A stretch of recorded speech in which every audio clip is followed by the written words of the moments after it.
região do Largo do Arouche ela é ocupada historicamente há mais de 60 anos pela comunidade LGBT. Né?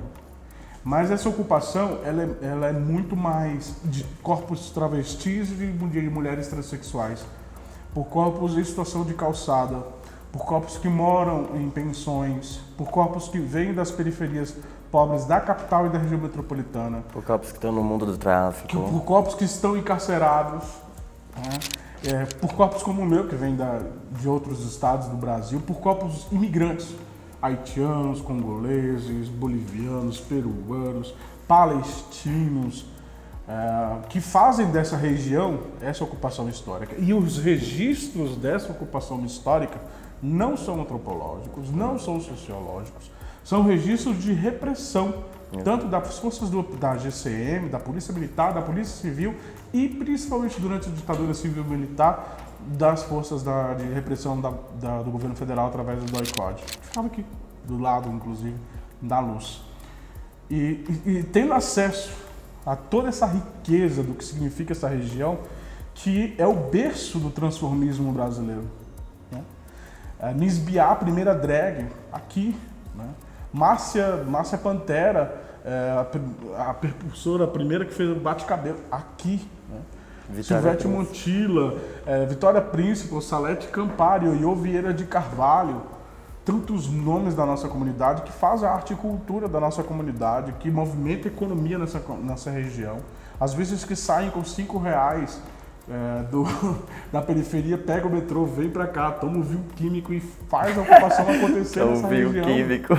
E a gente só conseguiu chegar ao Condefat e ao Infam porque nós trabalhamos em rede, a gente não trabalha sozinho. Né? E uma dessas instituições que a gente tem na nossa rede é a REPEP, que é a Rede Paulista de Educação Patrimonial, que surgiu na USP. Junto com a REPEP nós somos a Infam, ao Condefat e depois ao Infam para falar sobre patrimônio. Então, nessas duas instituições, do Estado e do Governo Federal, nunca se havia falado publicamente sobre patrimônio histórico da comunidade LGBT. Houve resistência. Ainda há resistência. Né? E tanto é que nós estamos com esse projeto, né? Que é o projeto de inventário participativo da região do Largo do Arouche. O inventário é o primeiro inventário da história do Brasil voltado exclusivamente para a comunidade LGBT. E durante esse trajeto de resistência, nós tivemos parceiros como a Samia Bonfim, que chamou a primeira audiência pública na casa do professor aqui na região, para falar, na época, sobre a cura gay, né? Na época, terminou a manifestação, começou na Paulista e terminou dentro dessa audiência pública. E teve a segunda audiência pública chamada pelo então vereador, presidente da Comissão de Direitos Humanos e Extraordinário de Direitos Humanos e Cidadania da Câmara, Eduardo Suplicy, super parceiro nosso. E essa audiência foi feita no Largo do Arouche, com a construção acontecendo.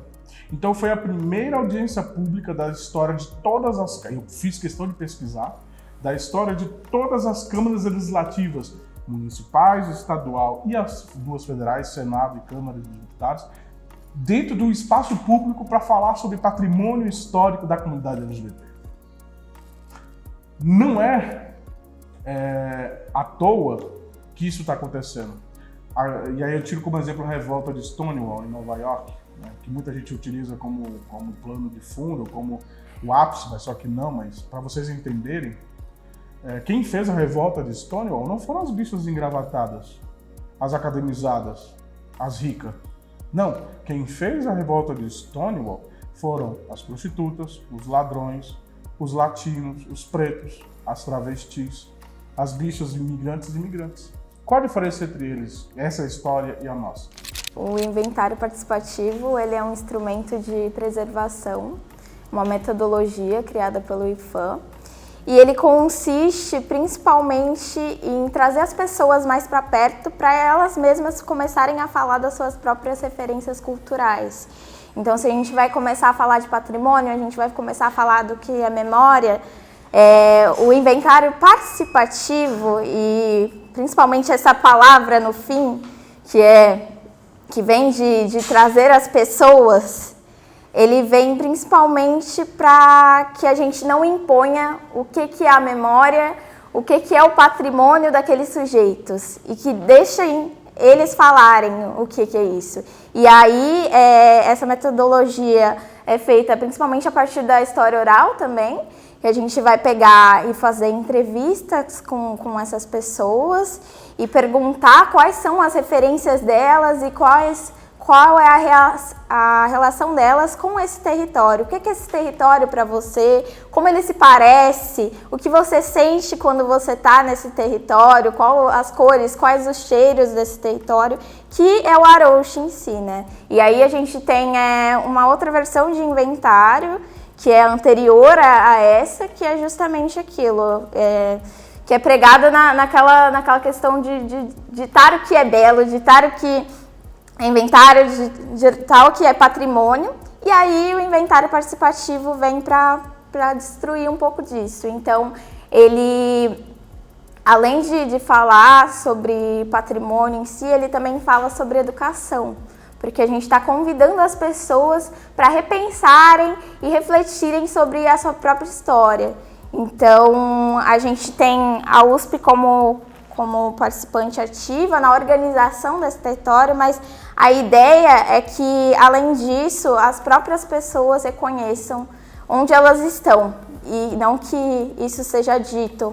E aí a gente também temos como colaboradores o Coletivo Arouchianos, que entra trazendo a ideia, né, o conhecimento sobre o território, e também a REPEP, que é a Rede Paulista de Educação Patrimonial, que é um grupo de extensão universitária, que surge lá na Universidade de São Paulo também, né, dentro da FEFELESH, né, que é a Faculdade de Filosofia, Letras e Ciências Humanas. Para a gente ter, então, esse corpo não só técnico, mas também de referência mesmo, né, que está ali no chão do território, que está lá no Arouche em si, né, e que conhece as pessoas, que frequenta, dialoga, até para a gente sair um pouco desse, que é isso que a Mavi falou um pouquinho, né, não foi tanto a universidade que abriu tantas portas, assim, a gente tem que reinventar o jeito de fazer conhecimento. Então, quando a gente passa para o inventário participativo, a gente entra nessa ideia de que a pessoa também pode se empoderar do conhecimento, como ela produz, né? E usar isso para as disputas, né? Eu acho que quando a gente traz isso pro tátil, né? Que é essa experiência de estar no chão, a gente cria uma outra apropriação, né? Um outro jeito da pessoa se conectar. E eu acho que até essa coisa da gente estar produzindo esse material em vídeo e não só produzindo livros, né? A gente entra numa outra forma de como a gente comunica, porque a população vulnerável ela não lê, ela não fica horas e horas destrinchando livros teóricos, conhecendo, observando, contemplando, né? Ela quer uma coisa mais humanizada, né? Que ela consiga até se enxergar. Eu acho que é muito esse diálogo, assim, se enxergar nessas referências. Porque até quando a gente vai falar sobre inventário participativo, acaba sendo difícil, porque tudo isso é técnico, né? A própria ideia em si é muito técnica, valorização de patrimônio é muito técnico, mas eu acho que o que a gente sempre tenta tocar é no que é sensível, tipo, bicha, você fala um pajubá, você fala uma colocação, você fala uma qué, um edi, então o que a gente quer é que, olha, você fala isso é muito isso é muito importante para a cultura, isso é muito importante para a sua identidade, isso é muito importante para ser você na cidade, né?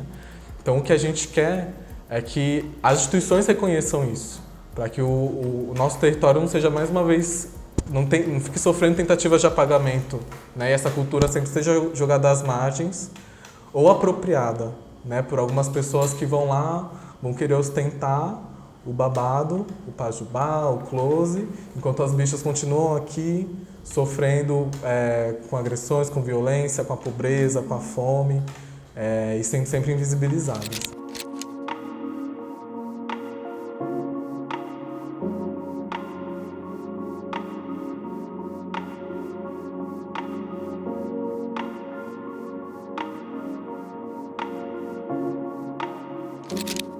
E no final das contas, eu me vejo ser aquilo que pode ser um arquivo contado para alguém, saber que existe um lugar ou existe uma forma, sabe? E aí nossa, isso não é política, isso é a história sempre dizendo que a importância de se narrar a própria história ou de se ecoar as suas histórias já para o mundo que ecoa uma história binária, limitada. Que bom fazer parte, que bom saber que um tom da minha voz faz parte disso. E o Aroche, ele é um espaço periférico, sobretudo um espaço marcado por corpos que são da classe mais baixa possível, porque a gente não está falando só de pessoas pobres, mas de pessoas imigrantes, de pessoas estrangeiras, de pessoas com suas histórias, né? E só que o problema quando a elite ignora um espaço em potencial periférico, a gente sabe, e aí é por isso que a gente precisa denunciar, a gente sabe que ela não ignora. Ela consome, ela bebe dessa fonte, esse capital que gira essa maior cidade friendly, eu não consigo entender tais palavras em português que dirá em inglês, do que é pink money e também do que é capital. Capital, ele sobrevive e é criado com a capacidade do que está à base do capital, né? O capitalismo ele não existiria se não fosse a mão de obra resistente, seja ela pautada pelo racismo, seja ela pautada pelo classismo, seja ela pautada pela misoginia, pelo machismo, seja ela pautada também pela geografia, para marcar, para criar mercado. Então, o problema é que ela ignora e marca. Aí ela vem lá, coloca droga, aí ela vem lá, consome da prostituição, mal paga, ela vem lá, coloca seus bares e seus preconceitos, porque aí a gente vai ter muita em volta da região toda, os lugares são marcados pelas nossas bandeiras.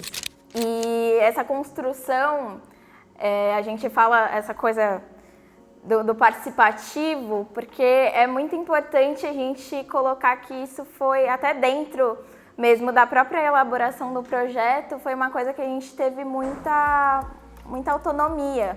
Então, durante todos os processos, nós bolsistas tivemos a oportunidade de colocar os nossos pontos de vista e tornar isso uma construção conjunta. E a partir do segundo produto também, o produto final, que é o Museu Comunitário, a gente também começou essa construção do próprio conceito, né? De qual é esse museu que a gente quer construir. Porque, primeiramente, a gente pensou, vai ser um museu de território. Mas aí a gente traz, principalmente, a participação do Arauxianos e também todas essas pessoas que estão no território do entorno, que são essas pessoas justamente que estão ali naquela vivência. E a gente foi e pensou, peraí, mas isso não é uma coisa que vai ser a USP que vai colocar, não vai ser e nenhuma outra pessoa, a gente não vai dar esse museu vai ser construído. E por isso a gente traz essa coisa do museu de comunidade, né? Que é uma construção coletiva das pessoas que estão ali, das pessoas que construíram todo esse patrimônio e que é muito necessário. Essa coisa que o Anderson está falando também, do território em si, é muito bom a gente trazer que esse inventário, ele surge também para a gente começar a se colocar em toda essa questão. Eu, como estudante de turismo, também acho muito necessário criticar isso, que é a questão da requalificação urbana. O que é essa requalificação?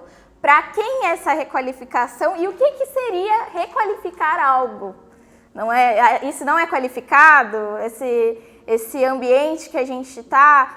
Quem são as pessoas que estão aqui e o que será construído e destruído quando a gente fala de requalificar um território. E quando a gente coloca, vai ter esse empreendimento de turismo que vai vir para cá, por exemplo, para quem é isso e para que isso vai ser construído? E principalmente na cidade de São Paulo a gente tem todo um processo de embranquecimento que está sendo praticado novamente. E aí é isso, é maquiar toda essa construção e destruição desse território e deixar que todo esse patrimônio seja perdido no nosso país, debaixo do nosso nariz, né? Então, para o futuro, o que eu desejo é que a prefeitura reconheça essa região como um bairro LGBT, como é na Liberdade, por exemplo. Você chega na Liberdade, você vê que tem características asiáticas, japonesas. Por que aqui não pode ter características da nossa comunidade? Eu também desejo que sejam criadas políticas públicas, principalmente para atender as pessoas mais vulneráveis, um CAPS AD exclusivamente para a comunidade LGBT, que os centros de acolhimento para a comunidade LGBT, principalmente para travestis e transexuais, não sejam levados para a periferia, como aconteceu com a Casa Florescer 2. Eu acredito que tem que estar aqui nessa região onde as bichas fazem o corre delas, né? E que também a gente capacite essas pessoas para elas terem mais acesso, a serem mais criativas, para que sejam estimuladas de forma criativa, para que haja incentivo para as artistas, para a produção artística nessa região. Nós temos a Prefeitura de São Paulo tem um centro cultural LGBT, eu não sabia. Só que está em Pinheiros. Lá em Pinheiros, sabe? E por que não está aqui? Por que está lá? Então é isso que eu quero para o futuro. Mas o que eu espero é que esse trabalho ele se transforme primeiro em melhores possibilidades para as pessoas que frequentam o Lago do Arocho, principalmente essas que são mais vulneráveis, né?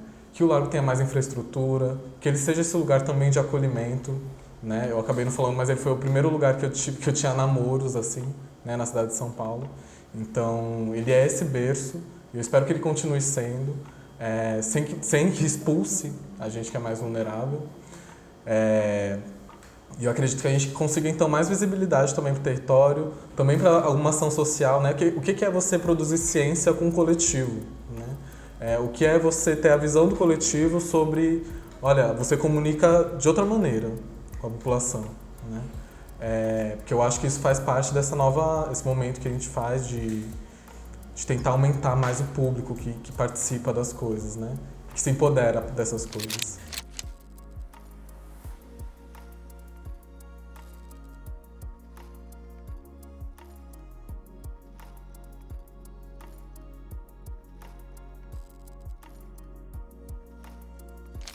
Eu espero justamente que a gente tenha... Eu acho que tudo que engloba o que o Anderson falou é a palavra permanência.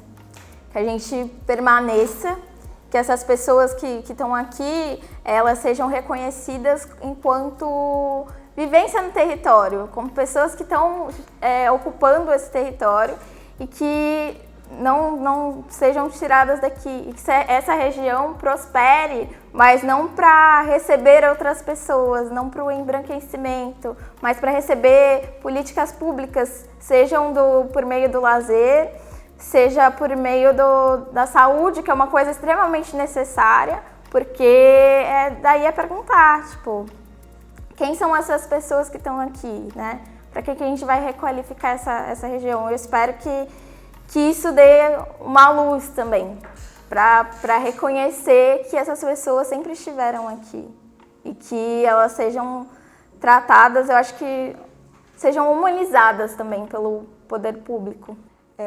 Eu acho que vai inspirar as pessoas que como a gente, tipo, vem de baixo, estão na luta e ocupam territórios parecidos por todo o país, porque é isso, a gente está em todo lugar. E que venham mais inventários, né? Que venham inventários em cada bairro, em cada cidade, sobre a temática LGBT, para gerar visibilidade para essas ocupações LGBT em cada lugar, porque a gente também quer que você possa ser você onde você está, né? E a ideia, então, é que, sendo pioneiros aqui, a gente possa inspirar outros lugares para que possam também tentar essa mesma estratégia e a gente trabalhe em rede, coopere e assim a gente construa esse patrimônio para as LGBTs verem lindas, empoderadas, enfim, possam ser elas mesmas e viver felizes como elas nasceram para ser.